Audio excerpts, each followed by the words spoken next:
Hello, my name is Mordred Viking, and I'd like to welcome you to this stream of Hearts of Iron 4. This is a special one. This is the preview of Waking the Tiger, which was very kindly given to me by Paradox. I'm sorry I didn't get any of this content up yesterday. I just didn't have my copy yet. So this morning their PR people got back to me and said, hey, sorry, here you go. So this is what we're doing. We are going to do single player, new game, 1936 start. And let's just take a look at how the map looks at the moment. So we're definitely going to play in Asia, because that is where the most content's been added. I know that China has a bunch of new things, including a bunch of new focuses as well. So, for example, German military advisors, land doctrine research reduction. Someone name some guy has. Oh, some name some guy has. Cool, thank you very much. It's a me, Mario. I am a number one. Thank you very much for the bits there.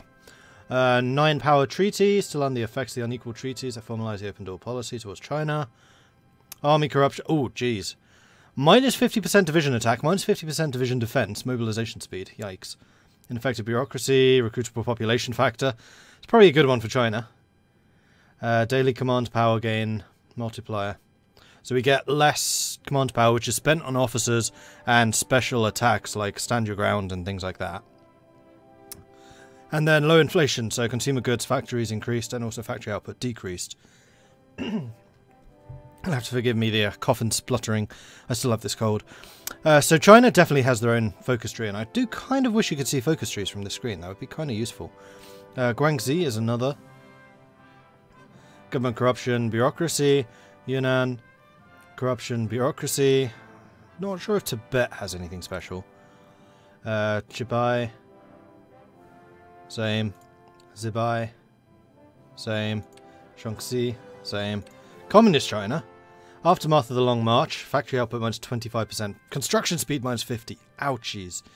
Low popular support. Stability down. War support down.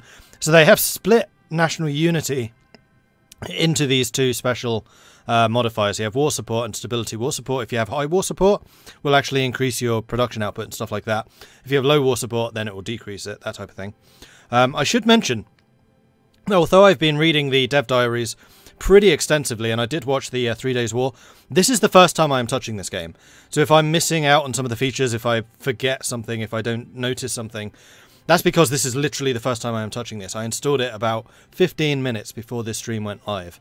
I just logged in, made sure it was working, and that's about all I've done so far. So this is as far in. You are now as far into this as I have been thus far. Power struggles plus political power. No. Political advisor cost plus 25%. Trade laws, mobilization laws, economy costs, so everything's bad. Organization regain. Shaanxi just has the standard ones. Manchukuo is a Japanese puppet at the start, as is Manchukuo. Banditry, Kwantung veto, and low legitimacy. And then, of course, Japan, which has also been overhauled. So I think for this one, we're going to be playing as Nationalist China. I just kind of want to see the big picture, the changes in that, and see exactly how the different mechanics work, especially the decision system, because I believe that's going to be rather important. And then from there, we can start to explore some of the small guys. Plus, I kind of want to wait until the game is actually properly released, and they've done the release... It's not exactly release patch, but release update, because I know they're still tweaking some stuff. Like we were told, do not play as Manchukuo, because they're kind of broken. Was it Manchukuo? It was one of these two, which they're fixing for release. So I really want to play as Communist China. Communist China is like the top of my list at the moment. But I'm going to wait until it's out, and we'll probably do that maybe as a release game.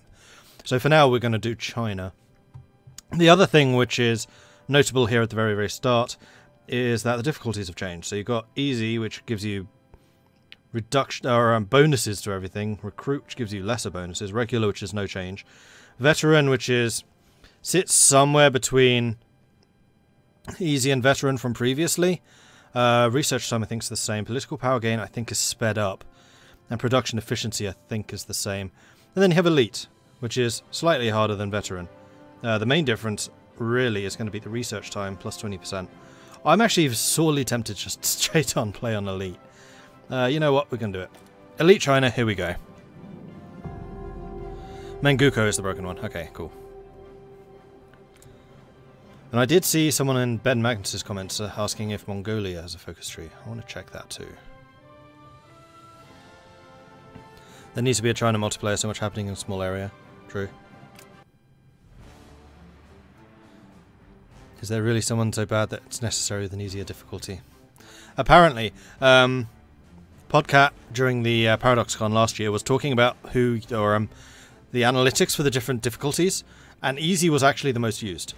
Amazingly. Like, 3% of players played on veteran, like 70% or something ridiculous like that. Don't quote me on the numbers, I don't remember. It was on easy and then everyone else was on normal. So yes, an awful lot of people play on easy. Can't see the penalties. Oh, shoot, sorry. Too late now. Shout at me if that happens again. And I'll look at that. Because I don't actually see my own head on the screen. Obviously, that's added in afterwards. Right, so Mongolia. I wanted to see if you have a focus tree, just because I'm curious. You do not. And Tibet, do you have a focus tree? You do not. No, you don't. Also, new music, which I have got enabled. Let me know if you want the normal sounds to be changed. And I will do that, because I've made my voice slightly quieter, because I noticed it was peaking an awful lot. Still seems to be actually in a pretty good range at the moment, so I'm pretty happy with that. Right. So, China, we are going to do the standard. Wow, 2 research slots. Interesting. So we're definitely going to get the research bonus because we're playing on Elite. And also construction. Then we have a couple of civilian factories. Now, because we are China, we are going to be in a war very early on. So we may well actually want to start working on factories earlier rather than later. Or we could do the standard infrastructure. Plus, this is a change I do really like. The higher your infrastructure, the more resources you will produce. So if, for example, if we put infrastructure in here, we will increase the amount of steel we are producing. Hey, like my tea. How am I liking the new DLC? I haven't played any yet. This is literally the first time I'm booting it up, and we're still in like the setting up research phase. I only started 12 minutes ago. Xinjiang. Yeah, I know that the Warlords all do. Shaanxi, Manchukuo, Manchukuo, Communist China. I think. Alright, we're going to double check. You do. Corporate Nationalist, Corporation Communist. Now, apparently there are some like shared focuses. That's what I'm kind of trying to memorize what exactly that looks like. Communist China has their own. I know that. Manchukuo is default. Really? Interesting. Okay, so it's Manchukuo that have a special one. Yeah, Manchukuo is another one that I really want to do, because I think you can refound the Empire of Japan with them. And then China, obviously. We have a focus tree. We'll be exploring that more in a moment. Guangxi. That's the standard Chinese one. Okay. Yunnan. Standard Chinese. Chibai, did I look at them? I think so. And you'll have to forgive me if I'm pronouncing some of the names wrong. I'm sure I am. And then Japan, obviously. So Japan's focus tree has been overhauled, as has Germany's. So Germany has a really interesting focus, which I am 100% doing at some point. And that is over here on the far right hand side, oppose Hitler. And with that, you can return the Kaiser! It's going to be Kaiserreich in default, like vanilla game. It's going to be awesome. And you have to fight civil war and everything. It looks awesome. So yeah, we're definitely doing that at some point. But for now, because this is so focused on East Asia, I kind of thought, you know what, we should do that. Okay, so the age-old question, infrastructure or not?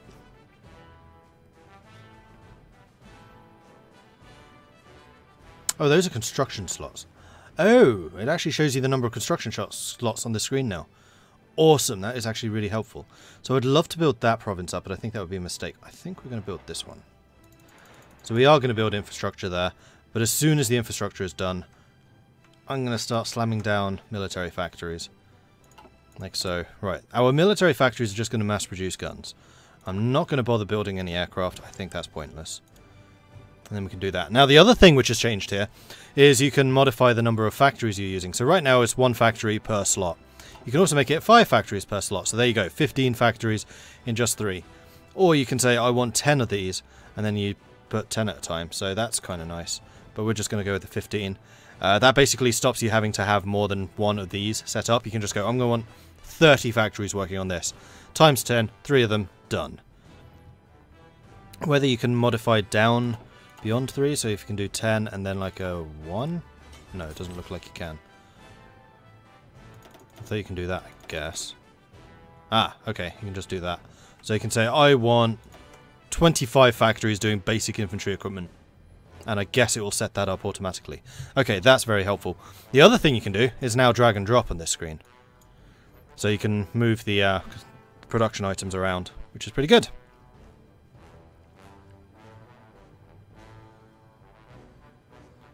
You'll never get the Chinese names entirely correct because they're tonal. Yeah, I know. I can at least try, though. I always try. I still get people screaming at me for my pronunciation in the Brazil game. So I have no frame of reference. This is Portuguese. It's about as foreign to me as French is. Germanic languages I can usually do okay on, but Latin-based ones? Even though I have 6 years of learning French, I can still just about say, do you speak English? My French is seriously terrible. So we have the 3 principles of the people. That allows us to choose welfare, democracy, nationalism. These do not look like they are mutually exclusive. Mutually exclusive are these. So you choose United Front or anti-communism. This is all fortification military stuff. These are the production infrastructure ones. And then the foreign investors. Add 2 off-map civilian factories. Okay, so this is another thing they've added. Bad name choices. I know Ben has ranted about. But invite foreign investors to off-map civilian factories is basically simulating having investors from other countries in bringing resources and goods to you. Kind of wish that was using convoys or something, because I know that they've redone how convoys work. But you can basically have 2 free unbombable factories if you go down that route. So do we want... Well, obviously we want to unite China. That should be one of our main priorities. And I know that there are ways of doing that through the war. And actually, speaking of the war, decisions. This is the other big feature that's been changed. So not only do you spend political power on the laws, government, research, production, military staff stuff, but you also spend it on the decision. So you can, for example, get improved worker conditions, which will increase stability every week for 180 days, but will increase the amount of goods factories you use and factory output. So if you're having stability issues, which we are, then that would be a good one to have. Effects from war support apparently is neutral. Ruling party popularity plus 15%. And then factory output, dockyard output, and political power gain is reduced. We have the nice button here saying whether to tell me if I can actually do any of these or not. War propaganda needs to be a lot more world tension for that one. That will give weekly war support. That's war support, but a reduction in production. Promises of peace. Must be at war. Anti-fascist raids. Reduces fascism support. Okay, so if someone's trying to boost you, or boost popularity against you, then you can use those to offset it. Same with this one. Press censorship. Oh, you can go towards unaligned. Interesting. Are we unaligned? We are. 100%. Interesting. And then we can... So these are like... I think these are basically the generic political ones. Propaganda is generic. And then prospect for resources, I believe, is unique to us. So we can increase the amount of aluminium in Shandong. We can increase it in Sichuan. Army reform. Ah. This is what gets rid of army corruption. So we're going to want a lot of army experience to do that. We need 100 army experience. And then we can reduce the army corruption. Okay, that's good to know. Then take national leadership. We...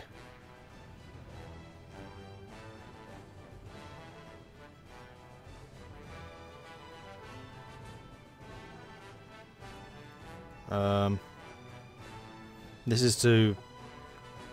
Not sure. I think this is Unite China. The political opposition have obtained more political support points than us. They demand national leadership. If we accept, then we get it next. Oh, and somebody else becomes National China. Okay. So this is not available to us because we are already China. So we need to be careful about the support points. So that is, I think, a way that we have of interacting with other nations. I would have thought that was a decision. So if we go to Guangxi, for example.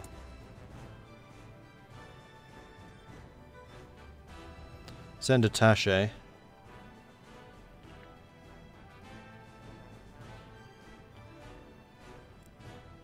Benefits in developing our strength. Okay. Don't entirely know what that does. Also, new power system here. Command power. This is what you spend on promoting generals and things like that. It's also what you use for the special abilities. So we should probably set up our armies. So let's go and grab... Let's just grab everyone for the moment. And put you in an army. So this is the general. No, this is... Hang on. Yeah, this is a new army. We want a new army group to command that army. So in command of the army group is going to be a field marshal. This is now, thankfully, automatically defaulting to the highest level. So you can see here, you can click for new traits, and then you can choose traits for your leaders, and you can spend the command power on getting these traits. I think the traits need to be unlocked through certain things. Earned traits can be unlocked by gaining experience or by events. So if you have someone who is doing a lot of tank work, for example, then they could unlock the Panzer leader, and then you can purchase it with command power. I believe you need to reduce army corruption 3 times to completely get rid of it. Okay.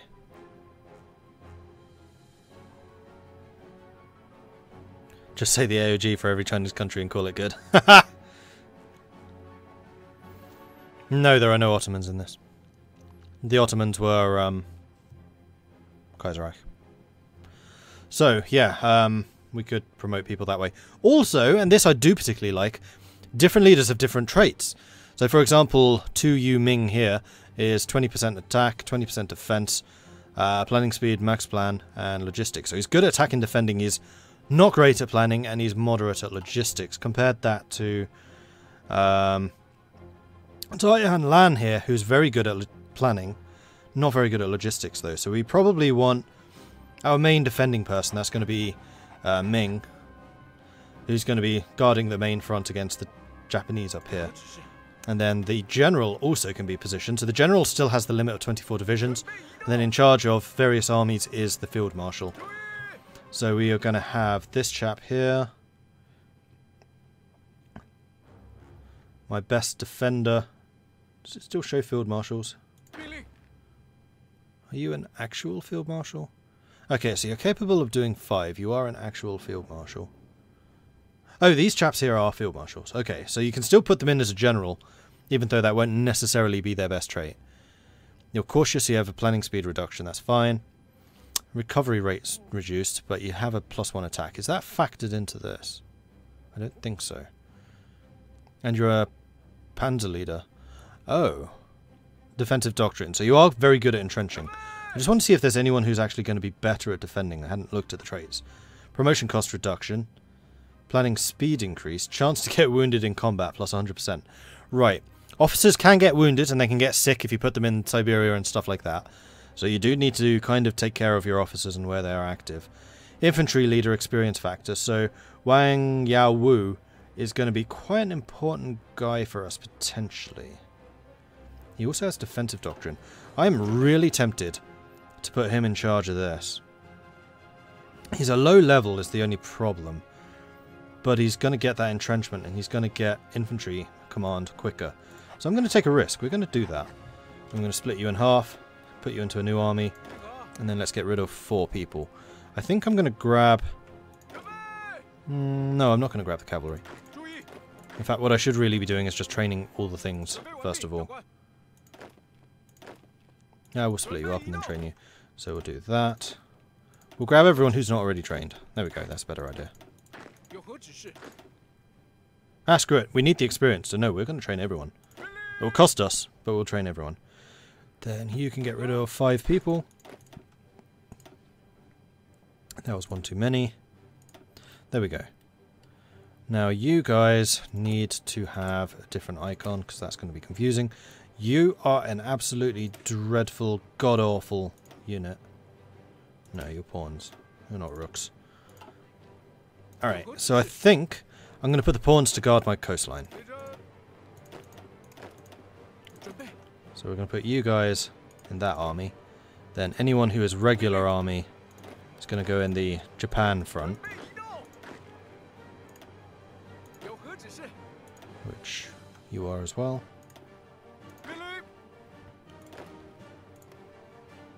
Then we can get rid of one of you as well. You can go there. Right, so these guys are going to be up here as well. So first of all, let's form a front line. No, let's not do that. Front line here with an offensive line, just so we can start getting some planning going up to there. Oh, that's an army group line. We probably don't want the army group to do it. We want the army itself. There we go. Okay, so the fat line is the army group, which would be everyone under his command going for it. We want this to be on the smaller scale, because we also want the 9 here to be under your command, which you now are. And I want you guarding this, with the ultimate objective of taking this.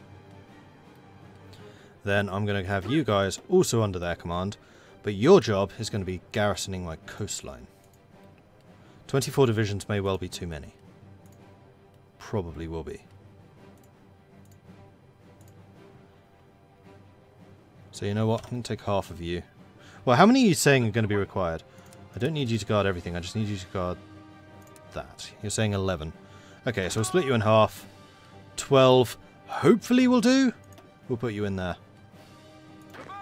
And then you will also need a commander, which we can see to. We may well have problems with logistics, though.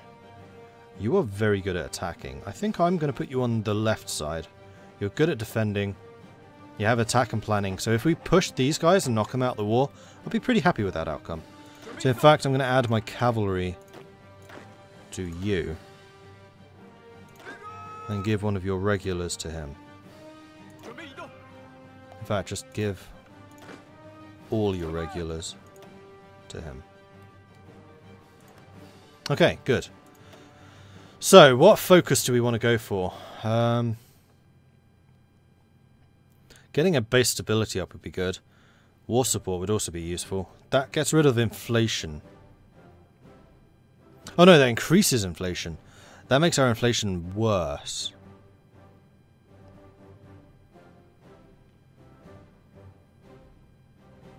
That reduces it. Interesting. Okay, that models inflation. That's actually kind of cool. Ah, research slot. We definitely need research slots. We have 2 at the moment. And we are playing on Elite, which means we're going to get technology far slower. So we're going to get out-teched by Japan at basically every single step. We could reach out to like Germany for additional support, maybe even to the French or the British. These are not mutually exclusive. These 2 are, for some reason. So is the US-Japan. We could collaborate with Japan. No, we're not going to do that. That would be a fairly boring playthrough. Increases army experience every day. Army experience is going to be important. Gaming at nights. How's your day going, Mordred in chat? Also, just to seize the means of production. Well, oh, the memes of production. Sorry, I misread that. I'm destined to seize the memes of production, am I? Well, thank you. Appreciate that.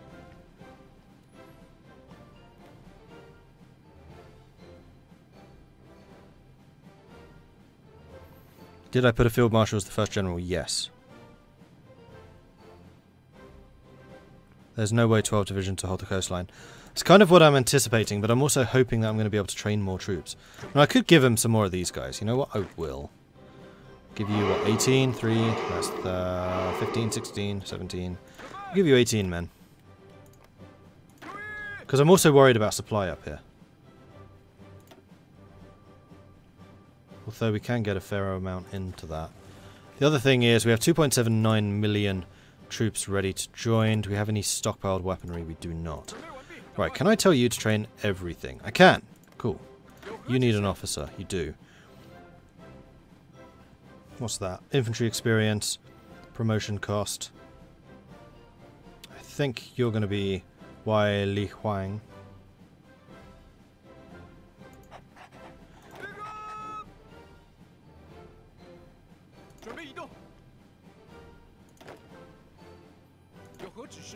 I'm curious to see if he is going to get experience that much more slowly. I mean, the alternative would be to bring this chap in. We just have a lot of field marshals. And this guy just seems well suited because he has the infantry. Well, actually, no. This guy had infantry as well, didn't he? He did. In that case, we're going to bring Wiley over to here. That's going to be you. Not as good defensively, but you do have the infantry leader. Then we'll bring in a regular general for this. Which I think is going to be this chap. He's better at attacking, but this is purely a defensive role. That'll do. Because we're going to be building more troops as well as we go.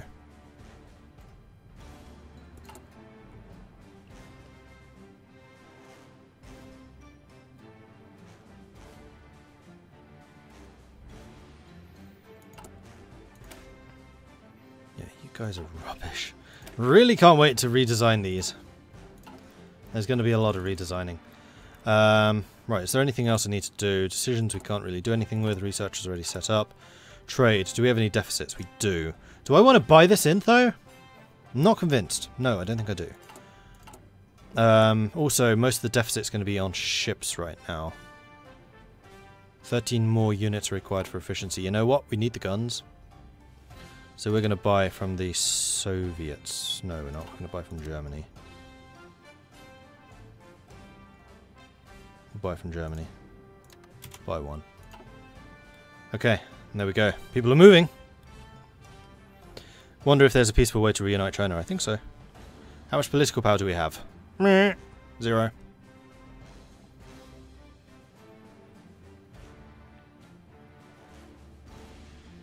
And it is going to be ticking up fairly slowly. Because we are, 1, playing elite, 2, have a focus. That looks about normal. I'm trying to remember how much it was on veteran previously. I have a feeling it was minus 50. So I think this is actually slightly easier than veteran used to be. But I don't remember for sure. Plus that was Kaiserreich, which has changes. I've so long since I played vanilla. So how come that army group line's not appearing over here? Also, purple for you is fine. We'll keep that one. I want to change the orange to something else. We're going to make you yellow. Orange is usually reserved for garrison forces. Well, actually, technically you are the garrison force, so orange is entirely reasonable. Never mind.